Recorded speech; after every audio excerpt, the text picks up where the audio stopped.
اسمها الفشخرة. معناها معروف، انك ما تمشيش على قدك، يبقى دخلك 100 جنيه وانت بتصرف 300 جنيه. ما عندكش لكن عايز ان شاء الله تستلف وتندين وتتزنق. الفشخرة دي هي الاب الشرعي للديون والمتاعب، هي السبب في الهموم. الكلام ده صحيح على مستوى الافراد ومستوى الدول. قلت لي ليه؟ اقول لك ليه. الفرد لما يصرف اكتر من دخله يفتقر. الدولة لما تستورد اكتر ما بتصدر ميزانها التجاري يميل عليه ويقول له ليه طوعتني. لما الانسان يصرف اقل من دخله يحوش يدخر.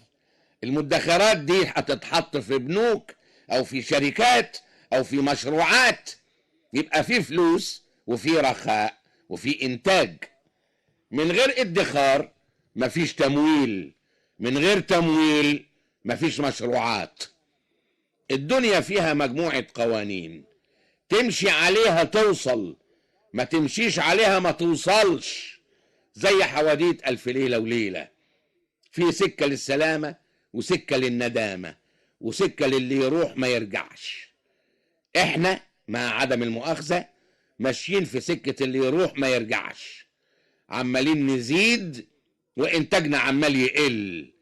الناس بتزيد والانتاج بيخس. تيجي ازاي دي؟ المفروض الانتاج يزيد لما الناس تزيد، عندنا بقى بيقل. عايزين نلحق نتلفت ونرجع الشوية اللي مشيناهم في سكة اللي يروح ما يرجعش. عايزين نرجع من السكة دي ونروح سكة السلامة. سكة السلامة عايزة شغل كتير، مش عايزة ندور عليها، لا، إنما عايزة يبقى عندنا عزم نمشي فيها. أهم حاجة ضروري نغيرها في نفسنا مسألة الفشخرة. بلد مديونة وبتستورد تلتين أكلها وفيها عربيات مرسيدس أكتر من اللي في برلين. في تقاليد اجتماعية كتيرة عايزة تتغير، في سلوك عايزة تبديل. كل ده إن ما حصلش وبسرعة هنفضل ماشيين في سكة اللي يروح ما يرجعش. مش كده ولا إيه؟